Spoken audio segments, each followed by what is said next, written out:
My sister-in-law stole my miscarried baby's names. My revenge tasted bitter. My sister-in-law, Sarah, stole the names of all three of my miscarried babies and used them for her own children. Then, when I finally carried a pregnancy to the third trimester, she poisoned my prenatal vitamins to try and cause another miscarriage. She actually thinks I'm not going to completely and utterly ruin her life for this. The sweetest revenge I've ever tasted? Some might say it was tricking her into naming her daughter after a laxative in front of her entire mommy blogger audience. But that was just the appetizer. The main course has been watching her perfect world, a world built on my pain, crumble into dust around her. For years, I was infertile. But not just any kind of infertile. I was the particularly cruel, false hope kind of infertile. You see, I could get pregnant. The problem was staying pregnant. I had 3 miscarriages, all of them late, all in the second trimester, long after you're supposed to be in the safe zone. Long after you've heard a heartbeat, picked out a name, and started to believe. Each loss was a universe of grief, a tiny life I had held inside me, loved with everything I had, and then had to let go of. My husband, Ben, was my rock as much as he could be. His family, for the most part, was supportive. They offered condolences, brought over casseroles, and gave me sad, pitying smiles at family gatherings. Everyone was supportive, that is, except for my sister-in-law. Or, to be more accurate, she performed the role of a supportive person with a terrifying, Oscar-worthy conviction. The first time it happened, after we lost our first baby, a girl we had decided to name Faye, Sarah was the first one at my house. I cried in her lap for an hour while she stroked my hair and whispered that she would always be there for me, that she loved me, that we were sisters. She told me that when her own baby, my niece, was born in a few months, I would be the godmother. In the fog of my grief, I clung to her. I started to see her as one of my closest friends, a true sister. I was so naive. Fast forward 2 weeks later to her baby shower. I almost didn't go, but Ben gently encouraged me, saying it might be good to be around family. I put on a brave face and a flowy dress and went. The shower was a sea of pastel pink and happy, glowing women. It was torture. The main event was the name reveal. Sarah stood in the center of the room, beaming, and made a grand announcement. As soon as she said the name, a wave of nausea so intense washed over me, I thought I was going to be sick right there on the pristine, white carpet. Bile rose in my throat. It was Faye. The exact same name. My Faye. My unborn daughter's name. I managed to pull her aside, my voice shaking. Sarah, why? Why that name? She just looked at me, her head tilted, a confused, almost pitying expression on her face. Then she let out a high-pitched squeal of a laugh. Well, it's not like you were going to use it, was all she said, before turning back to her adoring fans. Her words felt like a physical blow, daggers of pure, calculated cruelty. When my husband came over to see what was wrong, I told him, my voice choked with tears. But instead of the outrage I expected, he just looked confused. Then he laughed, a nervous, uncomfortable laugh. Oh, honey, I'm sure she didn't mean it like that. Ben, the love of my life, was also a man who had been raised as the scapegoat of his family. He was the peacemaker, the one who absorbed all the dysfunction, the type of person who, if he got robbed on the street, would probably apologize to the mugger for not having more money to give. His default setting was to de-escalate, to smooth things over, to pretend the problem wasn't as bad as it was. I waited until we were in the car on the long, silent ride home to try and explain it again, away from the prying eyes of his family. I explained the intimacy of choosing a name, how it was the first gift you give your child, the one thing that was truly theirs. I explained that Sarah hadn't just taken a name, she had taken a piece of my daughter, a piece of my grief, and paraded it around as her own prize. Ben just sighed, his knuckles white on the steering wheel. That's just how she is, honey, he said, and I knew the conversation was over. That was his mantra for his sister, a phrase that excused a lifetime of selfish, cruel behavior. So, I did what I always did. I buried my pain. I told myself that at least my unborn daughter's name could live on, even if it was in someone else's baby. I focused on my health, on trying again. I became a healthy Pilates princess, all green juices and positive affirmations, trying to turn my body into a welcoming place for another soul. It never worked. A year and a half later, another baby, a boy this time, died in my womb. We had named him James. A few weeks after that loss, while I was still in the raw, fragile stage of grief, I was standing in a Walgreens aisle, staring blankly at a wall of prenatal vitamins, when I saw it on my phone. My sister-in-law had made a post on her mommy blog, a sickeningly sweet platform where she portrayed herself as a down-to-earth, supermom goddess. It was a photo of her holding her second newborn son. The caption read, "Welcome to the world, baby James." A special thanks to my amazing sister-in-law, Emma, for the name inspiration. Her loss is my gain. This was followed by a pregnant emoji and a skull emoji. I read it 3 times, sure I was hallucinating. Her loss is my gain. She had put it in writing. She was openly gloating about my pain to her thousands of followers. I felt the eyes of the other shoppers on me as I started to hyperventilate, leaning against a shelf of diapers for support. By the time she stole the name of my third miscarried baby, a girl we had named Charlotte, I was just numb. The cruelty had become predictable. She didn't even try to hide it anymore. She would send me photos of the nursery she was decorating for her Charlotte, with captions like, "Bet you wish this could have been for your Charlotte." My husband, my sweet, conflict-averse Ben, still defended her. He'd say I was being too sensitive, that they were just names, that I was reading too much into her texts. He was so conditioned to see her as the bubbly, harmless baby sister that he was willfully blind to the venom she was spitting in my face. His denial was a second, quieter betrayal that eroded my heart day by day. After 4 years of trying, of hope and loss, I finally gave up. I told Ben I couldn't do it anymore. I stopped the treatments, I packed away the tiny onesies I had bought, and I accepted that I was not meant to be a mother. I stopped hoping.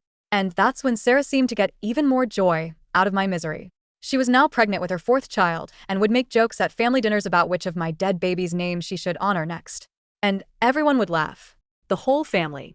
My mother-in-law, my father-in-law, even Ben would manage a weak, uncomfortable chuckle. Everyone laughed. Everyone except me. That night, something inside me didn't just snap. It shattered into a million sharp, cold pieces. I had spent years being the perfect, grieving, gracious victim. I had smiled through the pain. I had accepted the unacceptable. I had protected my husband from the full truth of his family's cruelty. But I was done. If she wanted another name from me, I'd give her one she would never, ever forget. I waited until the next family gathering. I cornered Sarah in the kitchen while she was getting a refill of her non-alcoholic wine. I summoned the most convincing tears I could manage and broke down.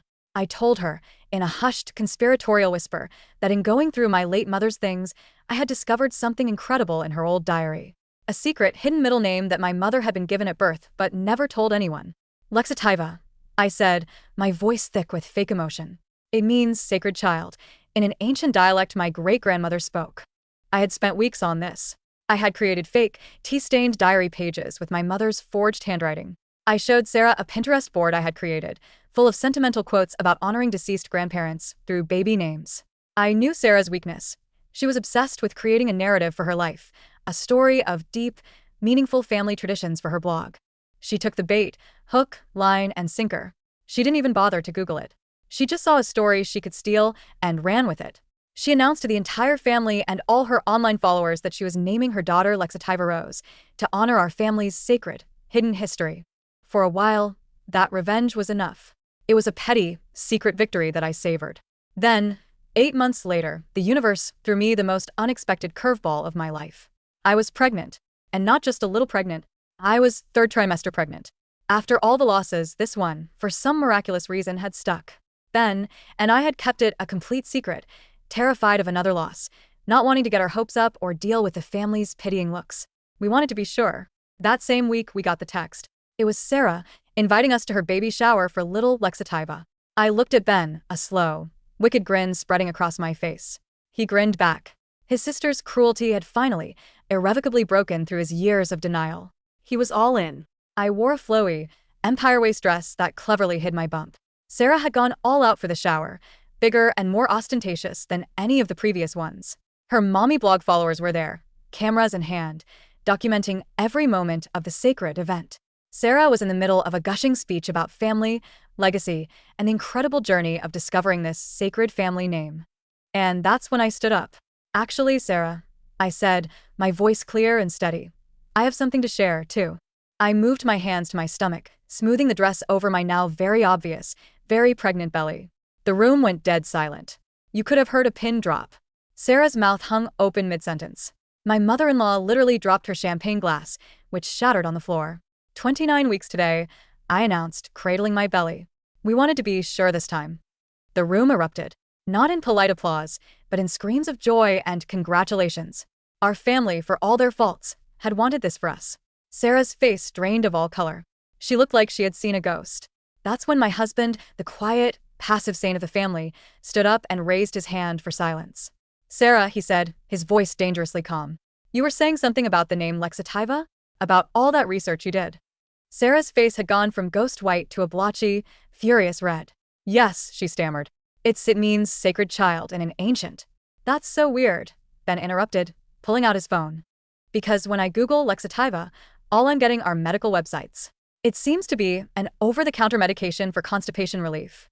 I had to physically pinch my nose to stop myself from bursting out laughing. The rest of the room was a sea of stunned, silent faces, some slowly starting to connect the dots and stifle their own laughter. I grabbed my husband's hand, and we walked out of that party, leaving Sarah standing alone in the ruins of her own baby shower. It was a proud, glorious moment for all three of us. I was fast asleep at 4 o'clock the next morning when a sharp, familiar pain shot through my stomach. A pain I had felt 3 times before. Ben and I rushed to the hospital, but I already knew the truth in my heart. It was another miscarriage. Our 4th. The doctors were baffled. At 29 weeks, it was highly unusual. They ran tests, but the initial results were inconclusive. But I knew with a chilling certainty who was behind this. The grief was overwhelming, but this time, it was mixed with a cold, hard rage that was unlike anything I had ever felt before. When we got home from the hospital, the first thing I noticed was that my bottle of prenatal gummies, which I kept on my nightstand, was gone. Ben and I searched the whole house.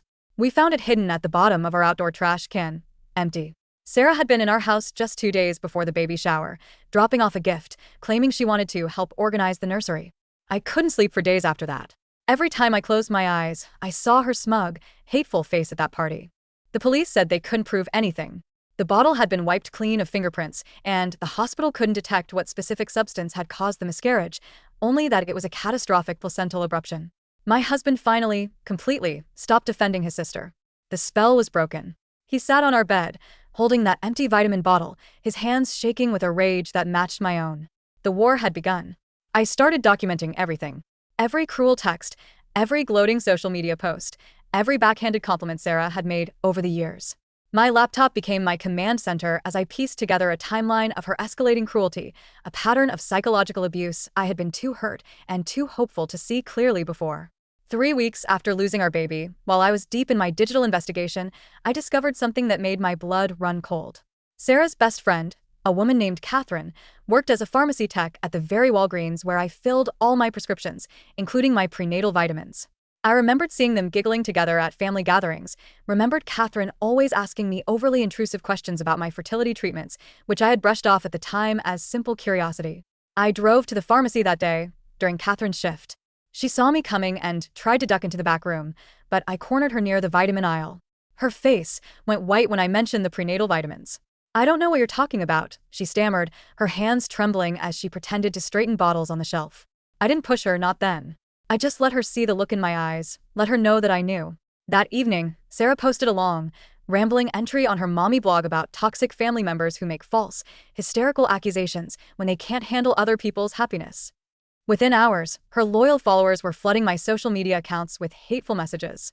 My phone buzzed nonstop with notifications from strangers calling me jealous, delusional, and an attention-seeking monster. Ben deleted his social media entirely after his own sister's followers started attacking him. 2, calling him a bad husband for letting me harass his pregnant sister. We sat in our living room, the curtains drawn, feeling like we were under siege. He just held my hand, apologizing over and over again for not believing me sooner, for all the years he had let Sarah's behavior slide, for choosing his family's fragile peace over my very real pain. The next family dinner was at Sarah's house. We almost didn't go, but my mother-in-law called Ben, crying, begging us not to let this silly misunderstanding tear the family apart. Against my better judgment, we went. Sarah had strategically placed baby Lexativa's bassinet right in the center of the dining room, a constant, mocking reminder.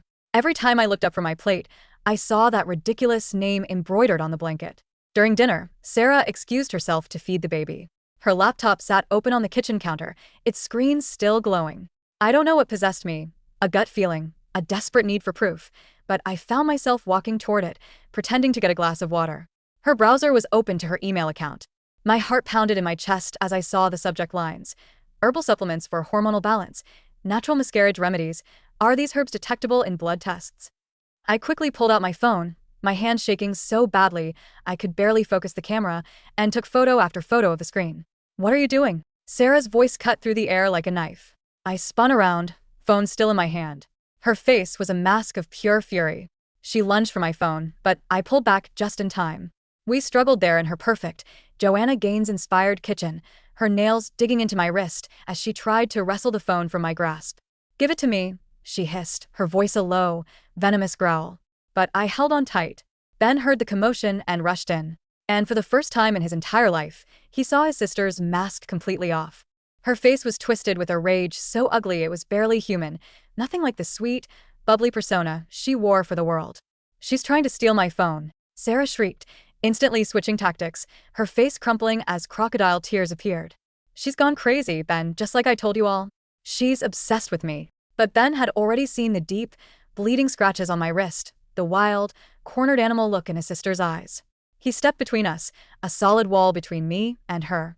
"We're leaving," he said, his voice deadly quiet, as he took my hand. Sarah's tears dried up instantly. Fine. "Run away like you always do," she screamed at his back. "But everyone is going to know the truth about her." We drove home in a stunned silence, my wrist throbbing. I showed Ben the photos I'd managed to take. His face grew paler with each image. The next morning, Sarah's mommy blog featured a long, harrowing post about surviving an attack from a mentally unstable family member. She claimed I'd assaulted her in her own home, that she now feared for her safety and the safety of her children. She even claimed, with a breathtaking audacity, that I had been faking my pregnancies for attention all along. She posted a photo of herself with a small, faint bruise on her arm, a bruise I had never inflicted. Her followers ate it up. The comments section was a cesspool of vitriol directed at me. Some even started a hashtag Justice for Sarah. My mother-in-law called within hours. "You need to apologize to your sister-in-law," she said, her voice cold, not even asking for my side of the story. "This has gone too far. Sarah is considering filing a restraining order. She poisoned my baby." I couldn't help but shout into the phone, my voice cracking. "Don't be ridiculous," my mother-in-law snapped. "Sarah would never do something like that. You're clearly having some kind of emotional breakdown. Maybe you should get help." My husband took the phone from me. "Mom," he said, his voice dangerously calm. "You didn't see what happened. Sarah attacked Emma, not the other way around." "Oh, please," his mother scoffed. "You always take her side now. You're not thinking clearly." Then she delivered the final blow. Sarah sent me the security footage from her kitchen. It clearly shows Emma snooping through her personal computer. My heart sank. Of course she had. Of course, she had edited the footage to show me at her laptop, conveniently excluding the part where she physically assaulted me. Over the next few days, the situation escalated beyond anything I could have ever imagined. Sarah, emboldened by her family's unwavering support, filed a report with Child Protective Services, claiming I was mentally unstable and shouldn't be allowed to adopt children. We had started the adoption process months ago, before our last pregnancy, as a second path to parenthood. The social worker who came to our house was professional, but it was clear she had been influenced by the sheer volume of concerns that had been raised. "We've received over 50 anonymous complaints," she explained, flipping through a thick folder. Sarah's mommy blog followers had been calling our adoption agency, sending emails detailing my dangerous and unstable behavior. The agency had no choice but to put our application on hold pending a full psychological evaluation for me. I sobbed in my husband's arms that night. Sarah hadn't just stolen my baby's names and my pregnancies. She was now trying to steal any possible future I had at motherhood. That's when Catherine, the pharmacist, called me. Her voice was a terrified whisper. "Meet me at the park on Elm Street. Come alone." I found her sitting on a bench, wringing her hands. "I can't do this anymore," she said, the words tumbling out. "Sarah's gone too far. The vitamins, she made me switch them. She told me it was just some harmless herbs to help with your anxiety."